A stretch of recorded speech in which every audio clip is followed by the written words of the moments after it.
Bilbon gauzak beste modu batez egin nahi ditu Aralarrek. Queremos tu participación, tu alegría, queremos tu colaboración. Bilboko kolore guztiak nahi ditugu udaletxean, euskaraz elkartuta.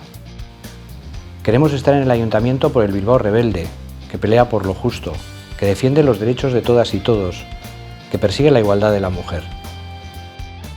Guztion Bilbo bat. Gazteei bizitza proiektuak erraztuko dizkiena. Lan munduan sartzerakoan edota etxe bizitza lortzeko orduan. Adinekoen esperientzia baloratzen eta bereganatzen duena. Un Bilbao que mira en verde. Verde de equilibrio con nuestro entorno, pero también verde de la vida buena que no se agota en el consumo. Ireki bidea ezkerrari, ireki bidea Bilbori.